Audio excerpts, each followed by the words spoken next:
Hey everybody, Alan, Zach coming at you today, Legal Leaders.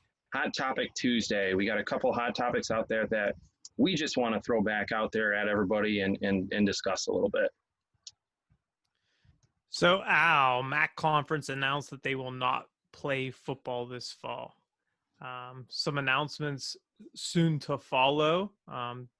Does the rest of college football follow the MAC? Yeah, so and the big thing, Zach, too, is the Big Ten and Pac-12 announced a little while ago today that their season is going to be postponed as well.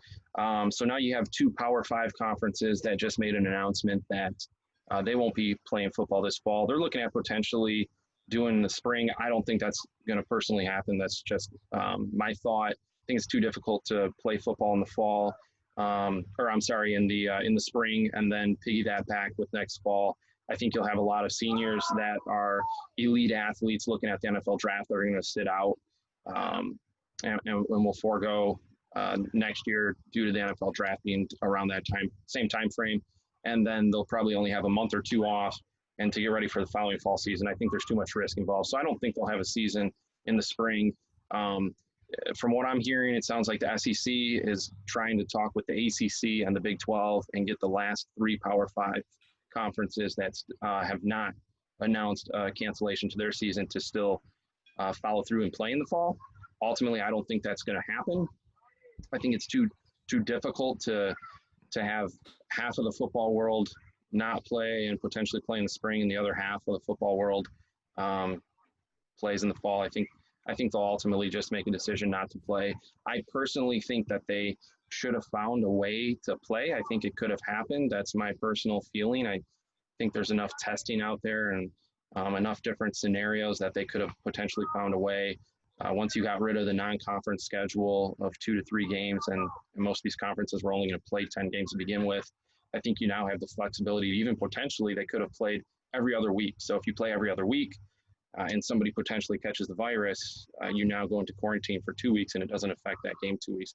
So I think, me personally, I would have loved to see them maybe factor some more ideas and throw some ideas out there. And I think they could have definitely had a fall football schedule, but that's my take. So I don't know what your thoughts are, Zach.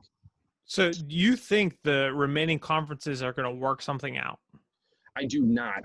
The talk right now is that they are trying to work it out. The SEC is pushing hard to still have fall football this year, and they're really pushing hard with the ACC and the Big 12. I just ultimately, within the next, whether it be a week, 2, 3 weeks, I think they'll make an announcement and just follow suit, because I think it's going to be too challenging to have, 30 or 40 schools play and the rest of college football sits out. So you feel as if the conferences are going to follow suit and they're going to postpone to the spring, but you have doubts about the spring as well? Oh, I don't think they'll play football in the spring. No chance. I think they're saying that right now to keep up hope, but I don't think that they'll play in the spring, because if you play in the spring, like I mentioned, you're going to have issues with the NFL draft being around that time. So you're going to see a lot of student athletes that are seniors that are potential draft picks that are going to forego that season and not play because they're worried about injuries. They're worried about finishing a college football season, and then several weeks or a month or two later, you got to get right back into the grind to get ready for your NFL season. Or even those college athletes that are still underclassmen, not seniors, they're going to have to worry about getting ready for the fall football season, because it's not going to be permanent spring football. So I don't think there's going to be spring football going on. I think it's done. Wow. I would hope there's spring football. I think the right thing to do is to postpone the season. I do think that I do not have trust in the college campuses to mitigate the spread of COVID-19. I think it's going to be too difficult to manage players, students, and keeping everybody safe. So I think moving it to the spring is a good idea. But to say there's not going to be football in the spring, I think there's going to be players that want to play. They want to play. I think there's going to be postponement with the NFL. I think everything's going to get pushed back. I really think that it's just going to change the cycle. And at one point, there's going to be a catch-up period where it's going to be a shortened catch-up time as to when the draft is to when the regular season starts for the NFL.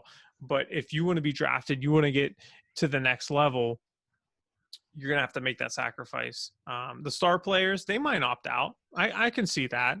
They don't want to risk injury, but there's going to be young guys that are going to, try very hard to prove their worth in the spring and seek that opportunity for,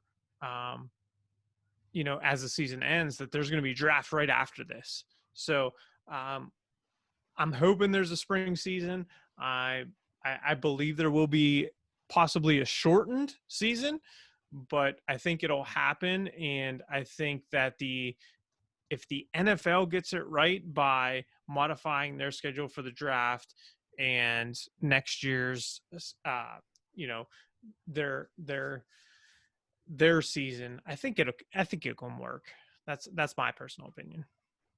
Yeah, interesting take. I think it's, like I said, I think it's going to be really, really challenging, though. A lot of things to put into perspective and kind of weigh out and think, obviously, a lot of big decisions to be made. But I don't think it's going to happen.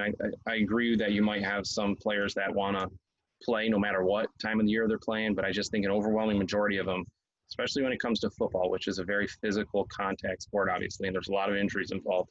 I do think that if they decided to play in the spring, that you're going to see a lot of players decide that it's not the best interest for them. They'll just wait out the remainder of time, and they'll worry about fall of 2021. But it'll be interesting to see what happens. That's for sure. Another hot topic right now. I guess we're about a week and a half into the NHL season. NHL just announced the other day that they have done over 7,000 COVID tests on players, coaches, executives that are at these arenas. And to my knowledge, they have not had one positive test yet, which is fantastic. That's wonderful news. NBA has had a lot of success as well, playing their games inside of that bubble in Orlando. They seem to be handling things really, really well. The one professional sport that's playing right now that it seems to be struggling quite a bit with positive COVID cases is Major League Baseball. So I guess, Zach, the question would be what do you think? What do you think's really working for the NHL and the NBA in comparison to what's not working for the Major League Baseball? The bubbles work. Isolating individuals, testing them as they come in, making sure that they follow the rules once they're inside the bubble. I think that's important. So I feel that's the recipe for success. I wish the MLB would have done something differently. I think the travel was hurting them. I think from what it sounds like, the players are having some sort of freedom as well when they're on the road or even at home, that they can go out and do things, at least as far as I read. So I feel as if they were isolated and could be isolated in a sense that you knew where you know where they are and that they could follow the rules so that others aren't infected or be infected. I think the bubble works. Baseball, much smarter people working in the offices than me, but I feel as if they would have went with, what 32 teams in the MLB, 30 teams. Yeah, 30 teams. Yeah. You could do, 3 cities, 10 teams, something similar to the NBA, which NBA and NHL, NHL has 2 hub cities, NBA using Orlando. I think there's a way to do things to keep everybody safe. I really wish that they would have done something a little bit differently. That way we didn't have 40 plus canceled games right now. Right. But the NHL got it right. The NBA seems to be getting it right, and I'm looking forward to postseason NBA and NHL. Yeah, the postseason in the NHL has definitely been exciting right now, and the NBA is right on the verge of starting their postseason. this weekend, I believe. But I would tend to agree with you, Zach, on some of those points you brought up. I think the NHL being in Edmonton and in Toronto, being in two different cities, I think definitely helps. And then obviously in the NBA, just being in one city and really, really inside that bubble, they're not letting players leave unless it's a very, very specific special reason that they got to get permission for. So I think they're doing it right. Major League Baseball, again, the struggle is a lot of travel going on, and it does appear that the players are going out a little bit more. So I guess the responsibility needs to be on them to kind of do the right thing. But obviously the rumors have went around with the St. Louis Cardinals. They've only played 5 games, up to this point in the season right now, when the rest of the league has played about 15 to 17 games. And there was word and rumors circulating that they potentially caught the virus by going out one night after a game to the casino. So those probably aren't the best things to be doing if that is indeed true.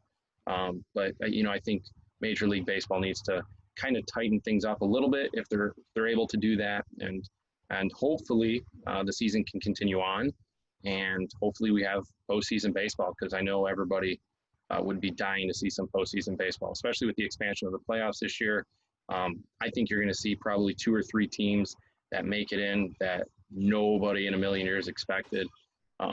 So, not to put you on the spot here, Zach, but as we wrap things up, maybe 1 or 2 teams that are the surprise team that you're going to call making it to the playoffs. I don't know if there's a surprise team. I mean, I think it's surprising what the Miami Marlins have done, with bringing up players and winning games and continuing to win games. Off to a hot start. Brady LaRufa a couple weeks back predicted that if a team got out hot of the gate, they could make the playoffs. So I think I would like to see them make it. What are your thoughts? I like the Marlins. I'm going to maybe change it up a little bit. I know they've gotten off to a hot start since coming back from being off for a week or so from the COVID cases. I think the Colorado Rockies in the National League, I don't think many people expected much out of them this year. They look good right out of the gate here.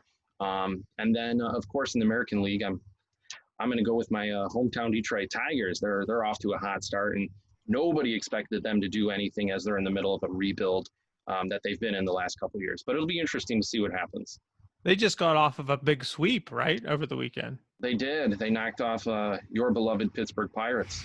So, yeah. Who are still 8.5 games back behind the 4 games back behind the Cardinals, who've only played 5 games somehow. So. Yeah. We'll see what the Pirates are able to pull off any late season magic here. I will. They're going to turn it around. They will. Not this year, but no, they will. No. Okay. All right. Well, I think that wraps it up for us tonight. Thanks for tuning in, everybody. We hope you enjoyed our little discussion on a couple hot topics here for Hot Topic Tuesday.